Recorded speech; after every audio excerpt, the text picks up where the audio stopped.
Group 2 mains అందరూ ఎంతో కాలంగా ఎదురు చూస్తున్న అత్యంత విశ్వసనీయమైన standard sources science and technology 75 మార్కులకు సంబంధించి ఈ శాస్త్ర సాంకేతిక రంగాలకు స్టాండర్డ్ సోర్సెస్ ఏవి, ఎక్కడ చదివితే బిట్స్ వస్తాయి, అందులో పుస్తకాలన్నీ చదవాలా, వాటిలో ప్రైమ్ ఇన్ఫర్మేషన్ని గుదిగుచ్చి చదువుకోవాలా ఎట్లా అనేది ఈ వీడియో 100% కాన్సన్ట్రేట్ చేస్తుంది, మీకు తప్పకుండా హెల్ప్ అవుతుంది.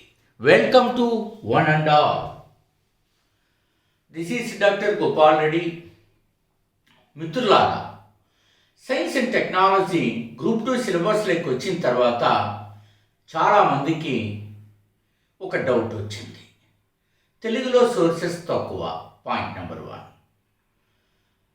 కోచింగ్ సంస్థలు ఇచ్చే నోట్స్ సరిపోతాయా, పాయింట్ నెంబర్ 2. ఇంగ్లీష్లో ఉన్న పుస్తకాల సమాచారం మనకు అర్థమవుతుందా, పాయింట్ నెంబర్ 3. క్వశ్చన్స్ ఏ రూపంలో అడుగుతున్నారు, పాయింట్ నెంబర్ 4. ఆ రకంగా మనం చదువుకోగలమా, పాయింట్ నెంబర్ 5. ఇలాంటి సమస్యలు మనకి ఉన్నాయి. పుస్తకాలు చూపించే ముందు మన ఏపీ హిస్టరీకి ఎవరైనా స్టాండర్డ్ సోర్సెస్ కావాలంటే వీడియోలో ఉంది, డిస్క్రిప్షన్లో లింక్ ఇస్తాను, చూడండి. చక్కటి ఒక వీడియో ఫాలో అవ్వండి. సో సైన్స్ అండ్ టెక్నాలజీ, ఈ సైన్స్ అండ్ టెక్నాలజీ 75 మార్కులకి ఇవ్వడం మూలాన ఆ వే అర్థమైతే ఈజీగా ఉంటుంది. ఇక్కడ 2 అంశాలు నేను ఖచ్చితంగా చెప్పాలి మిత్రులారా. ఒకటి, ఒక పుస్తకం పేరు చెప్పేసి మీకేం పర్వాలేదు, భరోసాగా ఉంటుంది, చదివేయండి, ఇది ఒక పద్ధతి. దీనివల్ల చెప్పేవాడికి ఒక బాధ్యత అయిపోతుంది, అది విని చదువుకునేవాడికి కూడా ఒక భరోసా వస్తుంది. ఫస్ట్ ఎగ్జామ్ హాల్కి వెళ్ళినప్పుడు ఆ సూచన పనికొస్తుందా లేదా అన్నది మనం ఎవరికి వారు ఎగ్జామ్ రాసినప్పుడు తెలుస్తారు. సో అర్థం చేసుకోవాల్సింది ఏంటంటే, ఈ బుక్ పేరు కాదు, ఆ బుక్నంతా స్టడీ చేసి అందులో ఎక్కడెక్కడ ఉపయోగపడుతుందో గైడ్ చేస్తే, మార్క్ మై వర్డ్స్, మీకు ఉపయోగపడుతుంది అన్నది నా పర్సనల్ ఫీలింగ్.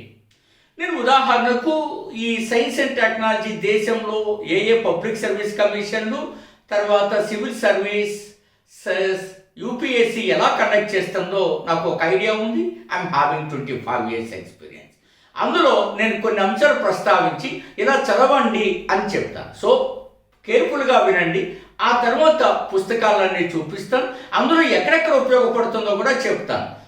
మీకు ఒక 20,000 పేజీలు చూపించే చదవండి అంటే ఎక్కడి నుంచి చదవగాలి?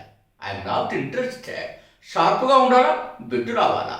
ఎంత చదివాం అన్నది ముఖ్యం కాదు, ఎలా చదివాం అన్నది ముఖ్యం. రైట్, చూడండి. సాధారణంగా నేను మీకు ప్రస్తావించుకోవడానికి చాలా ఎక్సర్సైజ్ చేస్తాను నేను మీకు రాబోయే ముందు కూడా.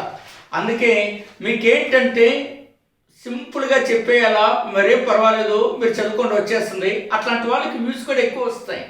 చాలా సరదాగా ఉంటుంది మీతోటి. నేను అప్పుడప్పుడు ఆలోచన చేస్తుంటాను, మనం పుస్తకాలన్నీ అధ్యయనం చేస్తుంటే వీళ్ళు చూడరు కదా, చూసిన వాళ్ళు ఎలాగో బాగుపడుతున్నారు, ఎందుకు చూడరు అంటే, ఒక మాస్టర్ అన్నాడు, మీరు ఇలా చదవాలా అలా చదవాలా అని గద్దిచ్చి చెప్తే ఎవరు చూస్తారండి, సింపుల్గా ఈ బుక్ చదివేలా వచ్చేస్తుందని చెప్పేయండి, వాళ్ళకి బాగా ఎక్కుతుంది, పోతే వాళ్ళు పోతారు, మీకు ఎందుకంటే అంత శ్రమ అని అన్నాను. This is not the right way కదా. మీరు ఎంత ఫీజు తీసుకుంటారో it is up to you. వాళ్ళు జాయిన్ అవ్వాలనుకుంటే జాయిన్ అవుతారు, కానీ బెస్ట్గా వాళ్ళకి పాలసీస్ ఇవ్వాలి కదా, తొందరపడి చేయాల్సిన అక్కర్లేదు. Right. So for example, coral reefs మీకు అందరికీ తెలుసు కదా. కోరల్ రీఫ్స్ పగడపు దెబ్బలు అని ఇట్లా తెలుగులో చదువుతూ ఉంటారు. ఇవి చదివేటప్పుడు చాలా మనం ఏదో ఎక్కడెక్కడ కోరల్ రీఫ్స్ ఉన్నాయి, వాటి ఫిజికల్ లొకేషన్ చదువుతూ ఉంటారు. Physical location is the most important, but అంతకంటే అనాలిసిస్ పార్ట్ కూడా ఇంపార్టెంట్ అన్నది నా ఉద్దేశం. ఉదాహరణకు 1/3 కోరల్ రీఫ్స్ కేవలం 3 దేశాల్లోనే ఉన్నాయి. లెజన్, మీకు అర్థమవుతుందా? సో డూ అండర్స్టాండ్, ఇది చాలా ఇంపార్టెంట్. మనకి ఆస్ట్రేలియా, ఫిలిప్పైన్స్, ఇండోనేషియా ఇవి 1/3 ఆక్యుపై చేస్తున్నాయి. ట్రయాంగిల్ అనమాట. ఇందులో నేను కోరల్ రీఫ్స్లో మనకు కానీ చేస్తే ఏమిటి ఆ కోరల్ రీఫ్స్కి వేటి హోస్ట్ చేస్తుంది? పైలా ఈ మోర్ నెంబర్ ఆఫ్ ప్లాంట్ పైలానా, అనిమల్ పైలానా అని చాలా ఇంపార్టెంట్. ఆ బిట్ ఫ్రేమింగ్లోనే మనం అర్థం చేసుకోవాల్సింది. ఉదాహరణకు బ్లూ కార్బన్ గురించి టోటల్ ఇన్ఫర్మేషన్ తీసుకోవాల్సి ఉంటారు. అలా శాటిలైట్స్ పరంగా వచ్చారు అని అనుకోండి మనం, లేదా ప్రయోగాల ఎక్స్పెరిమెంట్స్. మీరు చంద్రయాన్ 3నే తీసుకొని ఏం చదవాలి? చంద్రయాన్ 3 దాని యొక్క ఆబ్జెక్టివ్సే కాకుండా స్పెసిఫికేషన్స్ కూడా చదవాలి. ఫర్ ఎగ్జాంపుల్ నేను మన వాళ్ళకి తయారు చేసి ఇచ్చాను చూడండి, ఆదిత్య L1 కానీ చంద్రయాన్ 3 కానీ. ఆదిత్య L1 ఇచ్చినప్పుడు 127 రోజుల పాటు చేరుకుని లాంగ్ రేంజ్ పాయింట్కి ఎలా చేరుకుందో ఒకటి ఇచ్చాను చూడండి, దానిపైన బిట్ పడుతుంది. మీరు అర్థం చేసుకుంటున్నారండి. ఇలా చాలా ఆసక్తికరంగా మీరు చదవాల్సి ఉంటుంది. ఓకేనా? రైట్. సో ఇట్లా మనం ఎంత ముందుకెళ్ళగలిగితే అంత మంచిది. ప్రస్తుతం బుక్స్ చూడండి, మళ్ళీ అనాలిసిస్ పార్ట్ కంటిన్యూ చేస్తాను. చాలా ఈగర్గా ఉంటారు కదా. నెక్స్ట్ ఫస్ట్ మనం చూసినప్పుడు ఫస్ట్ ఎన్సీఆర్టీతో మొదలు. ఎన్సీఆర్టీ నోట్స్ ఇందులో సైన్స్ అండ్ టెక్నాలజీకి సంబంధించిన పార్ట్స్ చాలా ఎక్కువగా ఉంది, పక్కన పెడతాం. Next environment. చాలామంది ఈ పుస్తకాన్ని చూస్తారు. ఇది మార్కెట్లోకి వచ్చిన 2 ఏళ్ల కిందట 2021 అనుకుంటా పిఎంఎఫ్ పబ్లికేషను. ఫస్ట్ ఎడిషన్ కొని వెంటనే దాన్ని తెలుగులోకి మార్చి మా నాలెడ్జ్ జోడించి రాసిన మనం చాలా హ్యాపీగా నేను చెప్పగలను అది. సో ఇది అయితే ఇందులో లోపం ఏంటి అంటే ఎగ్జామ్ పాయింట్ ఆఫ్ వ్యూ మీకు తక్కువగా ఉంటుంది, ఇన్ఫర్మేషన్ ఎక్కువగా ఉంటుంది. ఈ ఇన్ఫర్మేషన్ అంతా ఇంగ్లీష్లో ఉన్నదాన్ని లాగి పరీక్షలకు, ముఖ్యంగా ఏపీపీఎస్సీ స్టాండర్డ్ సెట్టింగ్స్కి అడుగుతున్న వాటికి కాస్త దూరంలో ఉంటారు. బట్ ఇన్ఫర్మేషన్ హెవీగా ఉంది. మన త్వరగా చదివేస్తాం కాబట్టి ఈజీగా ఉంటారు. కాబట్టి దీన్ని చదివే ముందు తెలుగు మీడియం విద్యార్థులు కొంచెం చూడాలా. ఇంగ్లీష్ వాళ్ళు అవసరమైన ఇన్ఫర్మేషన్ తీసుకుని పక్కన పెట్టేశారు. ఓకేనా? రైట్. నెక్స్ట్ మీలో గమనిస్తాను, అంబేద్కర్ యూనివర్సిటీ విజ్ఞాన శాస్త్రము సాంకేతిక అంశాలని మౌలిక అంశాలు అంటే స్టాండర్డ్ సోర్సెస్లో బేసిక్స్ కావాలా, బేసిక్స్ నుంచి మంచి ఐడియా రావాలనేవి చాలా ఇంపార్టెంట్. ఉదాహరణకి ఇక్కడ లిస్ట్ ఇచ్చారు చూడండి. సో మనకి ఎక్కడ ఎట్లా అంటే అంత ఇవి ఎన్విరాన్మెంట్లో చాలా ఉపయోగపడతాయి. ఇవి చాలా అట్లా ఇది చాలా మంచిది. ఇది నేను ఎప్పుడో కలెక్ట్ చేసుకున్నానండి. ఇది ఎప్పుడు వచ్చిందో తెలుసా? ఇది మీకు బయోడైవర్సిటీకి, ఎన్విరాన్మెంట్కి, ఎకాలజీకి చాలా బాగుంటుంది. ఇది సంవత్సరం ఒకసారి చూస్తాను, 1999. చాలా బాగా రాశారు అప్పట్లో. అందుకని మీకు అనుభవం ఉన్న సంస్థలో అనుభవం ఉన్న వ్యక్తులు కావాలంటే మనం 80 పుస్తకాల నుంచి ఇన్ఫర్మేషన్ మనం జోడించి పుస్తకాలు తయారు చేసేస్తే అది మీకు చూపిస్తాం. ఇక మీరందరూ అనుకునే Telugu medium science and technology Telugu academy, ఇందులో సిలబస్కి తగ్గట్టుగా ఉన్నది కొంత ఉంది, అది మీరు చదువుకోవచ్చు. కొంత ఉంది. ఏమిటివి? ఐసిటి, డిజిటల్ మిషన్స్, తర్వాత పర్యావరణ పరంగా. సో ఇట్లాంటి వాటికి స్పేస్ టెక్నాలజీ వాటిలో మీకు కాస్త ఉపయోగపడుతుంది. అయితే ఇది పేజీలు ఎన్ని ఉన్నాయబ్బా? 628 పేజీలు ఉంది. దీంట్లో షార్ప్గా నోట్స్ రాసుకోగలిగితే దానికి కరెక్ట్గా డైనమిక్గా ఉండాలి. తెలుగు అకాడమీ సబ్జెక్ట్ ఇస్తుంది తప్ప దాన్ని డైనమిక్ నేచర్తో రాయరు కదా. సో అది మనం చేయాలి. Next Majid Hussain geography of India. Already science and టెక్నాలజీకి జాగ్రఫీకి ఏటే సమం మరి ఇది చూపిస్తున్నావు అని అనుకున్నారు. ఇందులో 7వ యూనిట్, 8వ యూనిట్, 16వ యూనిట్ మనకు సంబంధించింది. ఇందులో ఏంటి రాశారు సారు? చాలా బాగుంటాయి ఇందులో ఇన్ఫర్మేషన్. నేను ఎగ్జామ్ పాయింట్ ఆఫ్ వ్యూలో important. Natural resources of India, energy resources. మీకు ఎనర్జీ మేనేజ్మెంట్ ఉంది తెలుసు కదా. Energy resources, natural resources. తర్వాత 17 కాంటెంపరీ ఇష్యూస్ అని ఎన్విరాన్మెంట్కి సంబంధించి చాలా చక్కగా ఇన్ఫర్మేషన్తో ఉన్నది. ఇది లేటెస్ట్ ఇన్ఫర్మేషన్ నేను తీసుకున్నాను. ఇది ఇంకా ఆశ్చర్యకరమైనది చూపిస్తాను. ఇప్పుడు చాలా చదువుతారు. గొప్పవాళ్ళే రీసెర్చ్ చేస్తే అట్లా ఉండాలి. ఈ పుస్తకం చూసారా? మన తెలుగు ఎస్సీఆర్టీ పుస్తకం రిసోర్సెస్ అండ్ డెవలప్మెంట్, వనరుల అభివృద్ధి అని ఉంది. పర్యావరణము, ఎకాలజీ, కొన్ని ఇష్యూస్కి చాలా బాగుంది ఈ పుస్తకం. ఓసారి తిరిగి మన వాళ్ళు డెవలప్ చేసి చాలా బాగుంది. Happy to. నేను రాష్ట్ర ప్రభుత్వానికి ధన్యవాదాలు చెప్తున్నా. మీరు గ్రూప్ 1 ప్రిలిమ్ పేపర్ చూశారు కదా, మీరు నా అబ్జర్వేషన్ ఎంత క్లోజ్గా ఉంటుందో, ఎంత మైక్రో లెవెల్కి వెళ్తానో మీరు గమనించండి. రైట్, ఇది గ్రూప్ 1 ప్రిలిమినరీ పేపర్ అండి. మీరు ఎవరి దగ్గర ఉంటే చూడండి. మన జరిగింది జాగ్రఫీలో ఇందులో 94వ question. Soil formation is controlled by the following factors. క్రింది కారకాలు నేల ఏర్పాటు నియంత్రిస్తాయి. Parent material, topography, climate, biological activity, time అని ఇచ్చారు. మాతృశిల, స్థలాకృతి, శీతోష్ణ స్థితి, జీవ సంబంధ చర్యలు, కాలం. ఈ బిట్టి చూడగానే నేలలో మనకి ఎప్పుడు నల్లరేగన నేలలో, ఎర్ర నేలలో, జిగిరి నేలలో ఇందులో మనం చదువుకున్నది వాళ్ళు ఇచ్చింది ఏంటి కదా. ఇది ఎక్కడుందో తెలుసారా? ఇందులో 40వ పేజీలో దీనికి సంబంధించిన ఇన్ఫర్మేషన్ ఉంది. చూడండి, 40లో క్వశ్చన్ ఉంది. ఇన్ఫర్మేషన్ ఎక్కడుందో చెప్తా ఉన్నాడు. ఒక్క సెకండ్. ఈ పుస్తకంలో ప్లీజ్ వెయిట్ చూడండి. ఇది దీంట్లో పేజ్ నెంబర్ 22లో నేలలు ఏర్పడడానికి ప్రధాన కారకాలు ఫ్యాక్టర్స్ అని అన్నాడు. అందులో వాడేమని ఇచ్చాడు?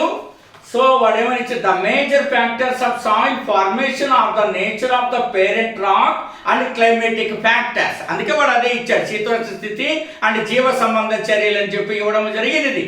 ఆప్షన్స్ లో కూడా ఎంత ఇది ఎవరైనా గమనించగలరా? ఈ పుస్తకం చిన్న పుస్తకం నుంచి గ్రూప్ 1 తీసి ఇచ్చాడు గుంటడు అని.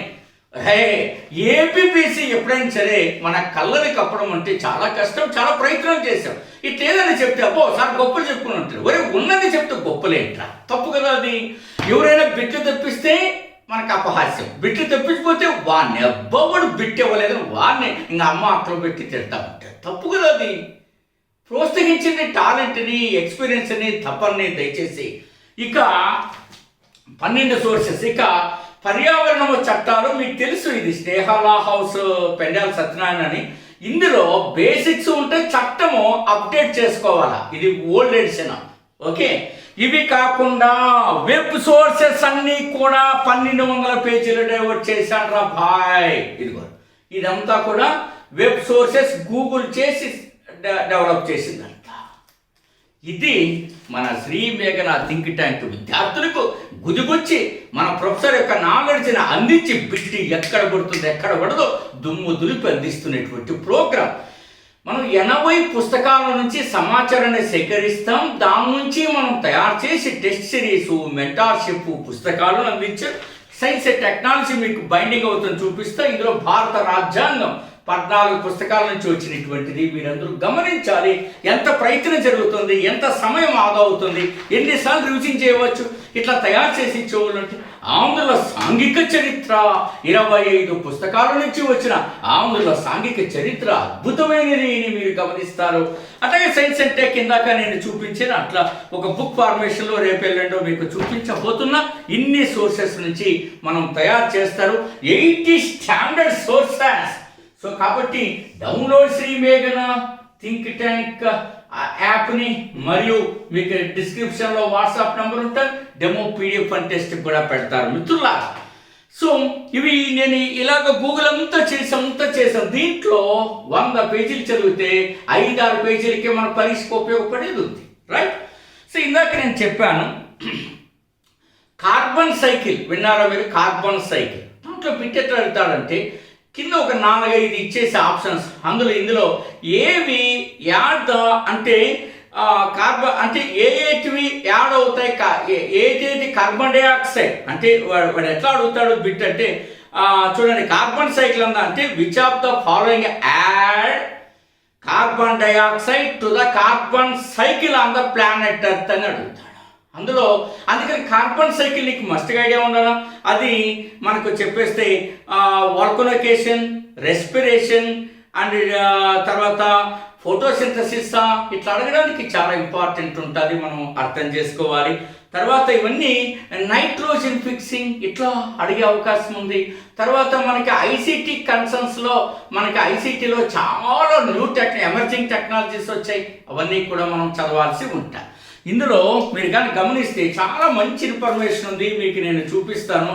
సో ఇందులో న్యూక్లియర్ పవర్ కానీ కన్సర్న్స్ కానీ చాలా నీట్గా వాళ్ళు గవర్నమెంట్ ఆఫ్ ఇండియా వాళ్ళు చేయడం జరిగింది. సో మిత్రులారా, సో ప్లీజ్ వెల్కమ్. మంచి మంచి కోర్సులకి ఎంటర్ కండి. డిస్క్రిప్షన్లు అన్నీ ఉంటాయి. బిట్టు వచ్చే పుస్తకం, బిట్టు ఎక్కడొస్తుందో ఆలోచన చేసి మీకోసం శ్రమించి గుదిగుచ్చి అంతటం చోటికి చేరుస్తున్న ఏకైక సంస్థ అని నేను చెప్తానో లేదో నాకు తెలియదు, కానీ చేస్తున్నామని చాలా ధైర్యంగా చెప్పగలుగుతున్నాను. పీడిఎఫ్ అంటే బిట్టు వచ్చేలా చేయడం, సాధ్యమైనంత మనం దానికి మంచి ఇన్ఫర్మేషన్ జోడించేటువంటి ప్రయత్నం. ఎన్ని సోర్సెస్ చూడండి, ఇంకా 3 సోర్సెస్ రహస్యం. ఎందుకంటే కొంత గోప్యత కూడా ఉండాలి కదా. సో ఇన్ని రకాల ఇన్ఫర్మేషన్ తీసుకుని పుస్తకాలు తయారవుతాయి. ఒకసారి బుక్ చదివితే ఇక తొక్క తీసినట్టే. ఆల్ ది వెరీ బెస్ట్, మీ డాక్టర్ గోపాల్.